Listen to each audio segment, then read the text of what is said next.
حسبك الله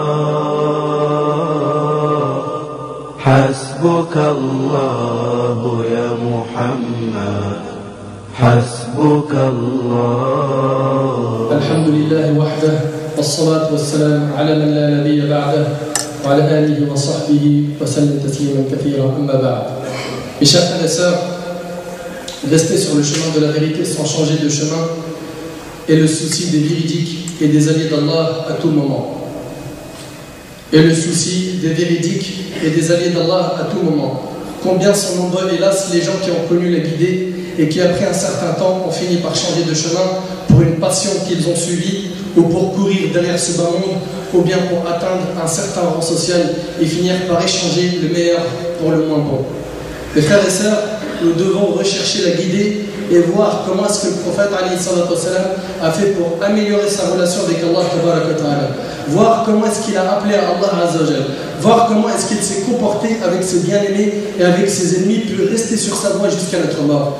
Et permettez-moi de vous faire part, pendant ce discours, des clés qui permettent de rester fort dans la religion. Des clés qui permettent de rester fort dans la religion. Et si aujourd'hui on entame ce sujet, c'est tout simplement parce qu'on en a beaucoup aujourd'hui dans notre communauté qui augmentent leur foi à un certain moment, puis la diminuent trop longtemps, ou bien même délaissent carrément les principes de la religion. Combien sont nombreux ceux qui ont laissé pousser la barbe et qui sont venus à la mosquée et qui ont fait des prières obligatoires à la mosquée et des prières nocturnes chez eux et qui ont lu le Coran et qui ont appris la science religieuse, puis à la fin, ils ont chuté, ils sont tombés à cause des passions, à cause de ce bas monde, à cause du fait qu'il en a peut-être trop fait, et on va voir ensemble comment faire pour rester fort, comment faire pour rester constant et ne pas faiblir. Pour rester fort dans la religion sans dévier, il faut premièrement, être véridique dans la recherche de vérité. Est-ce que tu es sincère, toi qui cherches la vérité? Est-ce que tu cherches la vérité sincèrement? Est-ce que tu fais tout pour apprendre et améliorer ta relation avec Allah subhanahu wa ta'ala? Être véridique dans la recherche de vérité, c'est tout faire pour chercher la vérité. C'est-à-dire que tu vas faire les causes pour apprendre ta religion. Tu vas te déplacer dans les écoles et dans les mosquées où on t'enseigne l'arabe et la religion. Tu vas faire les causes comme tu fais les causes pour ce bas monde et pour trouver un travail et pour obtenir ce que tu recherches. Tu vas faire ces mêmes causes dans ta religion pour pouvoir évoluer et apprendre. C'est donc tout faire pour chercher la vérité, c'est aussi mettre en pratique les versets sans équivoque, qui sont la base du livre d'Allah, et ne pas chercher à mettre l'accent sur les versets à équivoque. Allah Tabaraka wa Ta'ala dit dans Surat Al-Imran, Surat 3, versets 7 et 8, c'est lui qui a fait descendre sur toi le livre. Il s'y trouve des versets sans équivoque qui sont la base du livre, et d'autres versets qui peuvent prêter à interprétation, et d'autres versets qui peuvent prêter à d'interprétations diverses. Les gens donc qui ont un cœur, les gens donc qui ont au cœur une inclinaison vers l'égarement, mettent l'accent sur les versets à équivoque, cherchant la dissension en essayant de leur trouver une interprétation, alors que nul n'en connaît l'interprétation à part Allah. Mais ceux qui sont bien enracinés dans la science disent, nous y croyons, tout est de la part de notre Seigneur, mais seuls les doués d'intelligence s'en rappellent. Seigneur, ne laisse pas dévier nos cœurs après que tu nous aies guidés, et accorde-nous ta miséricorde, c'est toi certes le grand donateur. Comprenez donc que ceux qui ont été guidés par Allah sont ceux qui mettent en pratique les versets d'Allah Azzawajal. C'est ceux qui recherchent la vérité. C'est ceux qui ne tombent pas dans les ambiguïtés. C'est ceux qui ne recherchent pas les ambiguïtés. C'est ceux qui sont toujours à la recherche du haqq, de la vérité. Deuxièmement, si tu veux rester fort et ne pas faiblir ou remonter la pente, demande à Allah subhanahu wa ta'ala de te guider, de raffermir ta foi, multiplie les invocations. Il faut demander à Allah le raffermissement sur la vérité. Selon Anas radiallahu anhu, le prophète alayhi salatu wassalam multipliait de dire: ô toi qui fais retourner les cœurs, raffermis mon cœur sur ta religion. Mais dites bien sur ce hadith, Anas radiallahu anhu, le rapporteur du hadith, dit: le prophète alayhi salatu wassalam multipliait de dire,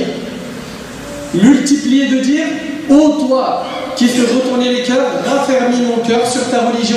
J'ai dit, donc Anas, ô messager d'Allah, nous avons cru en toi et en ceux avec quoi tu es venu. As-tu peur pour nous? As-tu peur pour nous? Il a dit, oui, les cœurs sont entre deux doigts, des doigts d'Allah, il les fait changer d'état comme il veut. Médite bien sur cette parole. Les cœurs sont entre deux doigts, des doigts d'Allah Azza wa Jal. Il les fait changer d'état comme il veut. Et c'est rapporté par Al-Tirmidhi. Ça, pour que tu comprennes qu'aujourd'hui, tu peux être croyant, le soir, tu peux ne plus l'être. Et l'inverse. Et que l'état de ton cœur dépend d'Allah Azza wa Jal. C'est pour ça que tu dois multiplier les invocations et demander à Allah subhanahu wa ta'ala de te raffermir. Mes frères et sœurs, si notre bien-aimé Muhammad sallallahu alayhi wa sallam, alors qu'il était infaillible, multipliait les doigts à Allah en lui demandant de le raffermir, qu'en est-il de nous? Qu'en est-il de nous qui faisons des péchés matin, midi et soir? Nous devrions multiplier les invocations en recherchant le chemin de la guidée et en demandant à Allah de nous préserver du chemin de l'égarement. Et sachez que les meilleurs compagnons demandaient à Allah de les raffermir afin de rester forts dans la religion. Abi Abdillah As-Sanabihi radiyallahu anhu dit: je me suis rendu à Médine pendant le califat d'Abu Bakr as-Siddiq radiyallahu anhu. Puis j'ai prié derrière lui la prière du Maghrib. Dans les 2 premières unités de prière, il récita la mère du livre, donc la Fatiha et une sourate. Il récita des petites sourates. Puis, arrivé à la 3e unité de prière, je me suis rapproché de lui jusqu'au point où mes vêtements allaient toucher les siens. Et je l'ai entendu réciter la mère du livre, donc la Fatiha, et ce verset. Écoute ce qu'Abu Bakr a récité. Seigneur, ne laisse pas dévier nos cœurs après que tu nous aies guidés et accorde-nous ta miséricorde. C'est toi, certes, le grand donateur. Subhanallah, Abu Bakr as-Siddiq radiyallahu anhu fait cette invocation. Il a peur que son cœur dévie. Qu'en est-il de nous? Qu'en est-il de nous? Nous qui vivons une période de fitna, de troubles, ici et ailleurs. Il suffit simplement d'ouvrir les yeux, d'écouter les infos, ou de regarder un petit peu ce qui se passe dans le monde, ou même de sortir dans la rue, d'aller dans nos lieux de travail, etc. Et on voit la fitna. Et on ne demande pas à Allah subhanahu wa ta'ala de nous préserver. On n'invoque pas Allah subhanahu wa ta'ala. L'histoire que je viens de vous raconter est rapportée par l'imam Malik avec une chaîne de transmission authentique. Comprenez, mes frères et sœurs, que demander à Allah la guider est une chose à faire tout le temps. Et il faut multiplier la demande de la guider, surtout lorsqu'augmentent les divergences et ceux qui font le contraire de la sunna, et nous vivons dans cette époque. Notre prophète, lorsqu'il commençait ses prières nocturnes, il disait: ô Seigneur, maître de Jibril, de Mikaïl, de Israfil, c'est des anges, créateur des cieux et de la terre, celui qui connaît parfaitement le monde invisible et le monde visible, c'est toi qui jugeras entre tes serviteurs ce sur quoi ils divergeaient. Guide-moi dans ce sur quoi on a divergé en matière de vérité avec ta permission, car tu guides certainement qui tu veux vers le droit chemin. Et le hadith, il est rapporté par l'imam Muslim selon Aïcha radiyallahu anha. Troisièmement, pour rester fort dans la religion, sans dévier, il faut connaître ses limites et ses capacités. Et ce point, Allah il a qu'il est très important.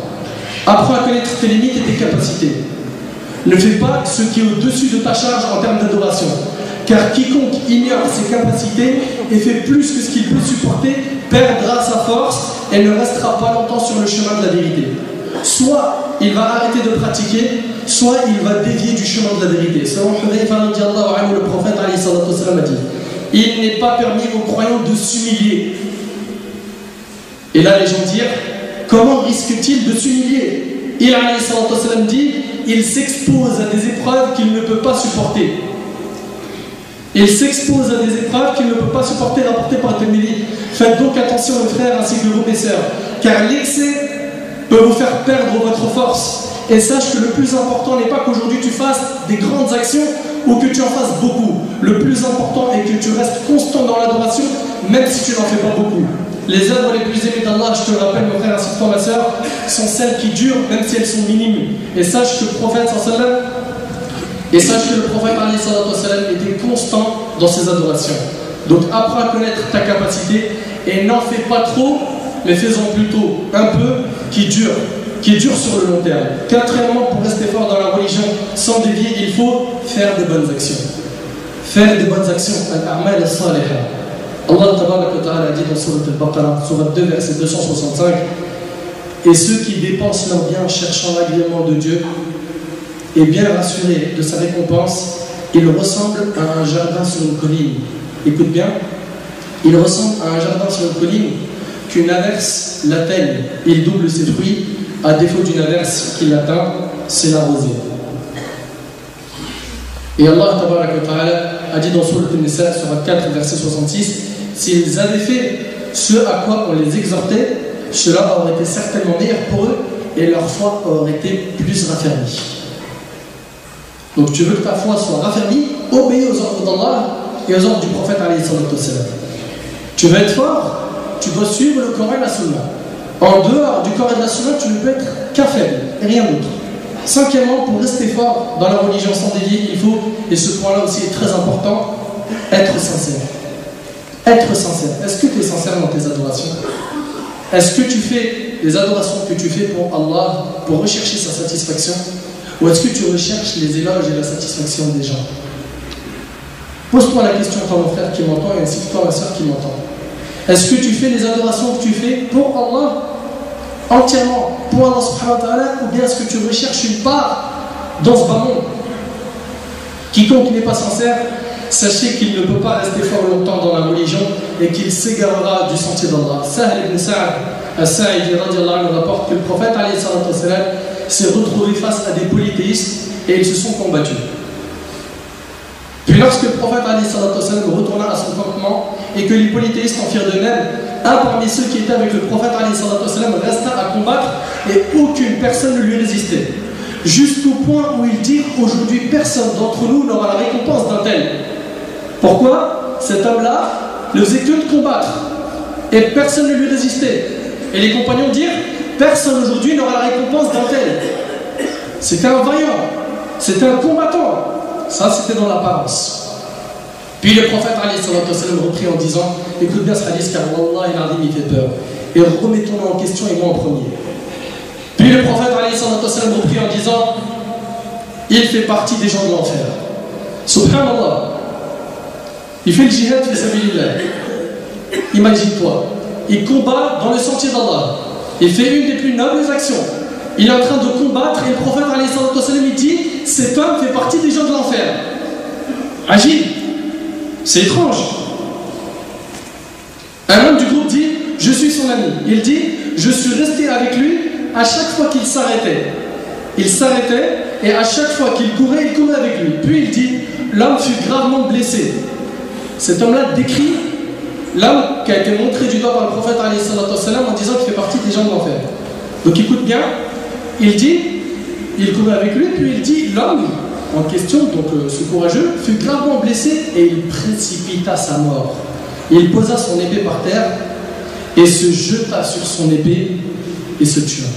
Son ami, après avoir vu cela, alla voir le prophète alayhi salatu wassalam et dit je témoigne que tu es le messager d'Allah. Il alayhi salatu wassalam lui dit que s'est-il passé? Il dit l'homme que tu as évoqué depuis peu en disant qu'il fait partie des gens de l'enfer, je suis resté avec lui, puis il a été fortement blessé et il précipita sa mort en se jetant sur son épée. Le prophète alayhi salatu wassalam a dit et médite bien sur ce passage, l'homme accomplit certainement des œuvres des gens du paradis sur ce qui laisse apparaître aux yeux des gens. Wallahi, ça fait très peur. Écoute bien cette phrase. L'homme accomplit certainement des œuvres des gens du paradis sur ce qu'il laisse apparaître aux yeux des gens alors qu'il fait partie des gens de l'enfer. Qu'Allah nous en préserve. C'est-à-dire qu'il y en a qui font les œuvres des gens du paradis. Mais c'est que dans l'apparent. Dans le caché, il n'est pas sincère. Dans le caché, il ne fait pas ça pour Allah. Il fait ça pour avoir des éloges. Il fait ça pour entendre des belles paroles. Il fait ça pour autre qu'Allah subhanahu wa ta'ala. Eh bien, il fait partie des gens de l'enfer. T'imagines? Il est possible que cet homme-là, il ait passé toute sa vie à apprendre la science religieuse, à faire da'wa ila Allah, à apprendre le Coran, à enseigner le Coran. Donc il a travaillé fi sabilillah et à la fin, sachant qu'il n'était pas sincère, il fait partie des gens de l'enfer. Il a la même fin que celui qui a transgressé les lois d'Allah Azza wa Jalla. Qu'Allah nous en préserve.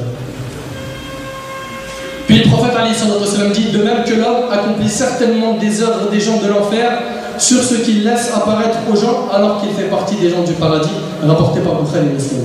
Cette parole du prophète alayhi salatu wassalam sur ce qu'il laisse apparaître aux yeux des gens montre que l'intérieur n'est pas pareil que l'extérieur. Comprenez que la mauvaise intention peut causer notre perte ici-bas et dans l'au-delà. Donc si tu veux rester fort dans la religion, sois sincère ma fille. Sois sincère ma soeur. Sois sincère, sois discret. Fais des bonnes actions sans le montrer aux gens. Fais des bonnes actions sans le dire aux gens. Le prophète alayhi salatu wassalam a dit qu'Allah aime le serviteur, écoute bien, qui est pieux, pur et discret. Sois discret. Pourquoi est-ce qu'à chaque fois qu'on fait une bonne action, on dit à tout le monde? Pourquoi ne pas faire des choses que seul Allah subhanahu wa ta'ala connaît et personne d'autre? Sixièmement, pour rester fort dans la religion sans dévier, il faut s'écarter des mauvaises personnes, des mauvaises fréquentations, que ce soit des musulmans ou des non-musulmans, que ce soit des musulmans ou des non-musulmans. À partir du moment où la fréquentation est dangereuse pour le musulman et la musulmane, il faut s'en écarter. Les mauvaises fréquentations égarent du chemin d'Allah et ils sont là pour te tenter à faire le haram. Si tu veux donc rester fort dans la religion, écarte-toi d'eux. Écarte-toi d'eux. Mes frères et sœurs, sachez que même si vous avez de la science et que vous fréquentez de mauvaises personnes, vous êtes en danger. Donc si tu veux rester fort dans la religion, choisis bien tes amis. Septièmement, pour rester fort dans la religion sans dévier, il faut rester juste dans notre vision des gens. Et ce point aussi est très important. Rester juste dans notre vision des gens. Quoi que les gens atteignent comme science, le fait de les élever à un degré qui ne leur appartient pas peut te faire dévier du droit chemin. Il n'y a pas chez les gens de la sunna et du consensus des infaillibles en dehors des prophètes. En dehors des prophètes, les gens font tous des erreurs. Savants ou pas savants, ils font tous des erreurs. Nos pieux prédécesseurs interdisaient le fait d'exagérer quant aux éloges faits aux hommes. Et on le voit aujourd'hui, on le voit clairement, l'exagération que certains de nos frères et de nos sœurs font envers les gens de science et les savants. Serviteurs d'Allah, les gens qui seront forts dans la religion, dans ce bas monde, le seront, bi'idhnillah, dans l'au-delà. Allah ta'ala dit dans Surat Ibrahim, Surat 14, verset 27, Allah affermit les croyants par une parole ferme dans la vie présente et dans l'au-delà, tandis qu'il égare les injustes. Et Allah fait ce qu'il veut. Les croyants forts dans ce bas monde seront ceux qui ne craindront rien dans l'au-delà. Qu'Allah subhanahu wa ta'ala fasse qu'on en fasse partie.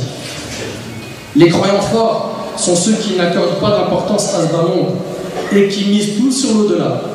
Mes frères et sœurs, si vous êtes forts dans ce bas monde, vous le saurez bi'idhnillah dans votre tombe. Celui qui est fort dans la religion, il pourra répondre aux questions des deux anges dans la tombe, car la tombe, comme vous le savez, c'est la première station du jour du jugement. Uthman ibn Affan radiyallahu anhu a dit, le prophète alayhi salatu wassalam, quand il avait fini d'enterrer le mort, il se tenait debout devant sa tombe et disait, priez pour l'absolution de votre frère et demandez à Allah d'affermir sa langue dans ses réponses aux anges de la mort, car il est en train d'être questionné, rapporté par Abu Daoud. Si je dois résumer, mes frères et sœurs, cette khutbah, je dirais que pour rester fort sans dévier, il faut 1. Être véridique dans la recherche de vérité. 2. Invoquer Allah en lui demandant de nous raffermir. 3. Connaître ses limites et ne pas exagérer dans les adorations. 4. Faire des bonnes actions. 5. Être sincère dans sa pratique. 6. S'écarter des mauvaises fréquentations. Et 7.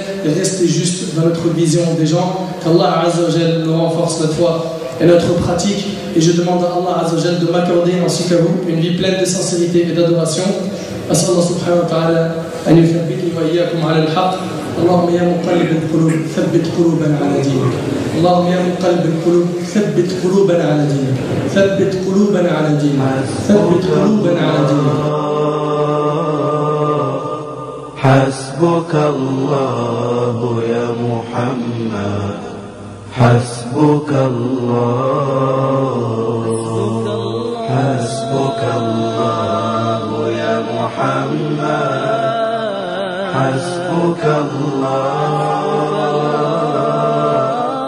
حسبك الله.